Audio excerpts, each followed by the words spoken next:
मित्रों नमस्कार। आज धनतेरस है। आप सभी को धनतेरस पर्व की हार्दिक शुभकामनाएं। जैसे कि आप सब जानते हैं, धनतेरस का मतलब है धन का तेरस। धन का मतलब क्या है? धन दो प्रकार का होता है, एक भौतिक एक अभौतिक। भौतिक समृद्धि जो दिखाई देती है, जमीन, मकान, रुपया, पैसा, अन्य अन्य वस्तुएं जो बाजार में मिलती हैं। और दूसरा धन होता है धर्म का धन, तेज का धन, सत्कर्मों का धन। तो यदि हम दोनों बात पर नज़र करें तो धनतेरस, धन का तेरस, तेरस मतलब त्रयोदशी तिथि। तो आज हम धनतेरस क्यों मनाते हैं? बहुत सारी कहानियाँ हैं धन संबंधी, पुराणों में, इतिहासों में, और बहुत सारी मान्यताएं भी हैं। लेकिन वास्तविक धन क्या है अपना? यदि केवल धन की पूजा आज होती है तो धन देखा जाए तो रोज क्रय विक्रय होता है। हम नित्य कुछ न कुछ खरीदते हैं, दैनिक उपयोग की वस्तुएं। और यदि वर्तमान परिप्रेक्ष्य में देखा जाए तो सबसे बड़ा धन सोना है, भौतिक दृष्टि से देखा जाए तो। क्योंकि सोने की कीमत से ही सारे राष्ट्र की कीमत आकी जाती है। रुपया भी उसी से बनता है। खजाने में सोना रखा जाता है, उसके बदले रुपया छापा जाता है। तो असली धन भौतिक दृष्टि से सोना हुआ, सुवर्ण। सुवर्ण का मतलब होता है सुवर्ण, सुंदर वर्ण। तो वर्ण के भी दो भेद हो जाते हैं, एक धातु और दूसरा एक क्वालिटी वर्ण। जैसे हमारे समाज को 4 भागों में बांटा गया है, 4 वर्णों में बांटा गया है, ब्राह्मण, क्षत्रिय, वैश्य और शूद्र। और एक वर्ण का मतलब होता है कलर भी होता है, रंग भी होता है। हमारा वर्ण सुवर्ण जैसा होना चाहिए, हमें तेज होना चाहिए, वही अपना असली धन है। तो आज मैं भी बाजार गया तो हमने अधिकांश लोगों के हाथ में झाड़ू देखी। तो हम लोग ठीक उस प्रकार हैं जैसे एक गाड़र होती है, ऐसी मति संसार की ज्यों गाड़र का ठाठ, एक जाए जहीं बाट में, सब जाए तहीं बाट। ऐसी बुद्धि संसार की है कि एक रास्ते पे जो चल पड़ता है, बिना जाने समझे हर व्यक्ति उसी रास्ते को मान लेता है। तो कुछ लोगों को हमने 3 चीज़ें आज क्रय करते देखी। पहला तो झाड़ू, दूसरा धनिया और तीसरा नमक। कहते हैं इनके क्रय करने से घर में लक्ष्मी आती है। तो केवल अगर इन 3 को क्रय करने से लक्ष्मी जी आ जाती तो किसी को और कुछ कमाने की आवश्यकता नहीं होती। केवल 50 रुपये साल में कमा लेते और धनिया, झाड़ू और नमक क्रय करके ले आते हैं। तो इनके पीछे जो भाव है हम उसे समझने का प्रयास नहीं करते हैं। झाड़ू मतलब होता है स्वच्छता। प्रथम काम है झाड़ू। घर में सफाई होनी चाहिए। अगर हमारा घर निर्मल है, हमारा शरीर निर्मल है, तो वहाँ लक्ष्मी जी का वास माना जाता है, धन ऐश्वर्य का वास माना जाता है। दूसरा धनिया, धनिया में एक सुंदर महक होती है और मसालों का राजा भी है धनिया। तो जो धनिया की पत्ती होती है हम सब्जी में डाल देते हैं, चटनी में डाल देते हैं, उसे खोंटते भी हैं तो हाथ बड़ा महकने लगता है। तो धनिया की तरह हमारा व्यवहार महके, हमारा चरित्र महके। घर के प्रत्येक सदस्य में वो सुगंध होनी चाहिए जो धनिया में होती है। कैसी सुगंध होती है? वही प्रेम की सुगंध, प्रेम से बोलने की सुगंध, प्रेम से रहने की सुगंध, भाईचारा की सुगंध। तो धनिया उसका प्रतीक हो गया। तीसरा होता है नमक। नमक तो क्या होता है? भोजन के लिए क्या है? भोजन की धड़कन है, भोजन की श्वास है। आपने कितना अच्छा भोजन बना दिया, उसमें नमक नहीं है तो बिल्कुल सारहीन हो जाता है। कितना मिर्च मसाला डाल दीजिए, कितना अच्छे से पका दीजिए, अगर नमक कम ज़्यादा हो गया सब खराब हो जाता है। तो हमारी स्थिति भी नमक जैसी होनी चाहिए, ना कुछ ज़्यादा ना कोई कम। बिना हमारी उपस्थिति के घर में कोई काम ना हो। मतलब प्रत्येक सदस्य की जिम्मेदारी है कि ऐसा चरित्र बनाएं, ऐसा भाव बनाएं, ऐसी मेहनत करें कि सबका बराबर योगदान हो, कोई एक ना रहे तो नमक की कमी खल रही हो, सब्जी में नमक नहीं है, दाल में नमक नहीं है। तो नमक यह नहीं होता अपनी उपस्थिति दर्ज कराना कि मैं हूँ, मैं भी कुछ कर सकता हूँ। भले ही सबसे सस्ता हूँ, देखने में थोड़ा सा नमक डाला जाता है, टेस्ट बन जाता है, शक्कर बहुत सारी डाली जाती है और बहुत सारी चीज़ें। तो मित्रों, हमारा स्वभाव भी नमक जैसा होना चाहिए। इसके पीछे जो सिद्धांत ये है कि बस झाड़ू हाथ में लेकर के अब बाजार से क्रय करने में लक्ष्मी जी आने वाली नहीं है। एक तरफ हम कहते हैं कि हम बहुत ज्ञानी हो गए, विज्ञानी हो गए, और दूसरी तरफ वही ढकोसले में संते चले जा रहे हैं। तो हम कब इन चीज़ों को समझेंगे? अब हम बात करते हैं लक्ष्मी जी की। तो अक्सर ज़्यादातर लक्ष्मी जी का मतलब लोग फोटो मानते हैं, बाजार से फोटो खरीद लाओ, वही लक्ष्मी जी की फोटो है।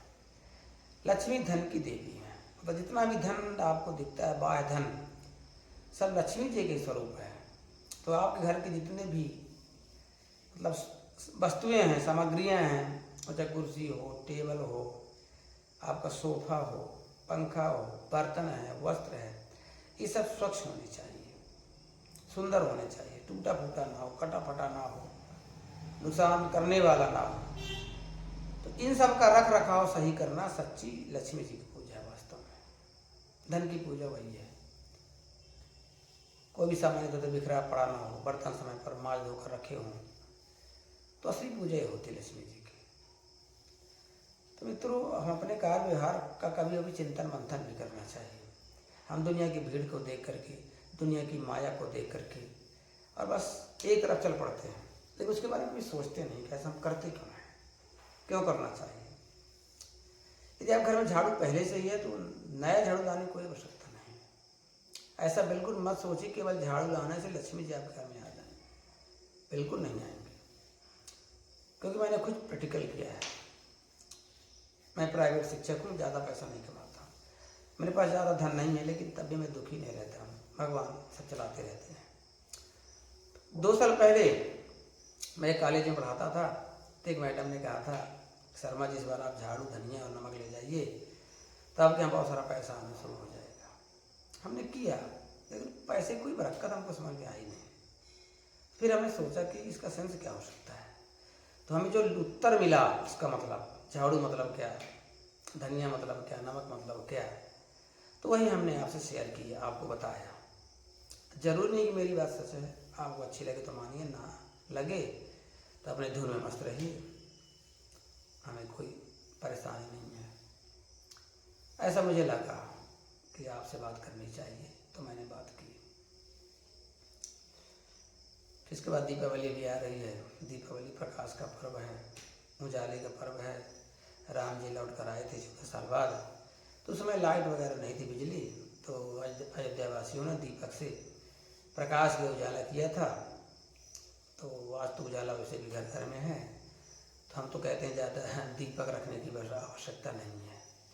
अगर आपके पास शुद्ध कोई तेल है, घी है, तो दिए जला सकते हैं, बाकी मोमबत्ती जलाना और अशुद्ध तेल का दिया जलाना, जिससे वातावरण भी अशुद्ध हो रहा है, अनिवार्य नहीं है। दीपक का मतलब होता है प्रकाश।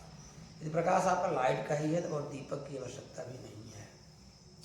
सबसे बड़ा अपराध हम करते हैं पटाखे चला करके, बारूद चला करके, थोड़ी सी आवाज़ आती है, उससे पशु पक्षी भी डरते हैं बेचारे, जो पेड़ पक्षी होते हैं चहचहाने लगते हैं रात में। मेरे पास एक गाय है, जब लोग पटाखा फोड़ते हैं तो बहुत डरती है बेचारी, इतना डरती है कि मुझे बड़ा दुख होता है। तो मैं सोचता हूँ बाहर इंसान तो क्या करता है, क्यों करता है, क्यों बड़े बड़े पटाखे फोड़ता है, जलाता है, बारूद से पूरा वातावरण अशुद्ध हो रहा है।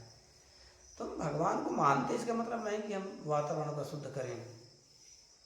प्रभु ऐसा कभी नहीं कहते मित्रों। प्रभु का वास कण कण में होता है, उनका कभी अभाव नहीं होता है, उनको समझिए। और ऐसा काम कुछ भी मत करिए जिससे ध्वनि प्रदूषण होता हो, वायु प्रदूषण होता हो, जल प्रदूषण होता हो, मृदा प्रदूषण होता हो।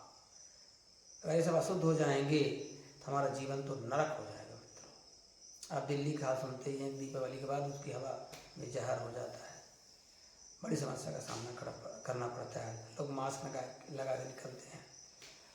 तो ऐसा क्यों हो रहा है? कि हमारी नादानी, हमारी नासमझी। एक दिन एक मित्र हमारे पन्नी में कुछ लिए थे, वहीं छोटा तालाब है, उसमें से गोल गोल घुमा के फेंक दिया। हमने कहा क्या फेंका आपने? बोला पूजन सामग्री। हमने कहा वाह, पन्नी में पैक करके जल में आपने क्यों फेंक दिया? बोले घर के लोगों ने कहा था कि नदी तालाब में फेंक देना। तो कितनी मूर्खता है। अब एक तालाब की खुदाई हुई तो लोगों ने अपने घर में मिट्टी डलवाई, जहाँ की खेत बगिया होती थी, तो उसमें बहुत सारी पन्नियाँ हैं। आखिर वो पन्नी तालाब से कैसे निकल गई? तो वही हम पूजा से हमारी गोल गोल घुमा के फेंक देते हैं तालाब में, और हम एक बड़ा ज्ञानी ध्यानी मानते हैं। हाँ, बड़ा हम ईश्वर के भक्त हैं, आराधक हैं, साधक हैं, प्रभु को बहुत मानते हैं। लेकिन प्रभु को समझते ही नहीं हैं, प्रभु को जानते ही नहीं। प्रभु हमारा कैसा है, कहाँ है, हमसे क्या चाहता है? कभी उससे बात करने का प्रयास करिए तो निश्चय ही आपको सही उत्तर मिलेगा। फिर हम उनको समझाएंगे भैया तालाब में सब कचरा नहीं फेंकना चाहिए। हाँ भाई, पूजन सामग्री कहीं किनारे आप रख दो कि कोई कचरे ना, पन्नी सहित तालाब के पानी में तो फेंकना ही नहीं चाहिए। तो वही है कि हम किसी को फेंकते देख लिए, लगा तो बहुत बड़ा योगी थे, ध्यान नहीं भैया तालाब में पूजन सामग्री फेंक रहा, हमें भी फेंकना चाहिए। थोड़ा भी हमने सेंस नहीं लगाया, सोचा नहीं ऐसा क्यों? वो तो कचरा है ना भैया, भले पूजन सामग्री है, लेकिन वो बाद में कूड़ा कचरा हो जाती है, तो कूड़ा कचरा में फेंक दीजिए। बहुत श्रद्धा है तो वही कि पैर ना पड़े उसमें। लेकिन ऐसा कुछ भी नहीं है जो आपके मन में दुनिया भर का चलता रहता है मित्रों। तो मेरी बात आपको कैसी लगी अब हमें ज़रूर बताएं, और यदि आपकी सहमति है तो आगे भी हम बात आपसे करते रहेंगे मित्रों। आगे दीपावली परसों है, आप सभी को दीपावली की हार्दिक शुभकामनाएं, और आग्रह निवेदन है कि पटाखे कम से कम चलाइए तो अच्छा होगा। ना ध्वनि प्रदूषण करिए, ना वायु प्रदूषण। तो हम तो ये मानेंगे कि आप भगवान श्री राम को बहुत मानते हैं, बहुत चाहते हैं, लेकिन आप यदि ऐसा नहीं करते, पूरा फिजा बर्बाद करने में तुले हैं, तो मैं आपको रोक भी नहीं सकता। मेरी हस्ती से क्या है, बड़े बड़े आए चले गए, दुनिया मनमाना कर रही है। राम जी आए, कभी राम राज्य था, आज नहीं है। तो जब राम का राज्य चला गया तो क्यों चला गया? हम लोगों ने जाने दिया, इसलिए चला गया। राम जी ने सुशासन की स्थापना कर दी थी, वो चाहते तो बना रहता। कौन चाहता? हम आप पब्लिक चाहती, लेकिन नहीं चाहा।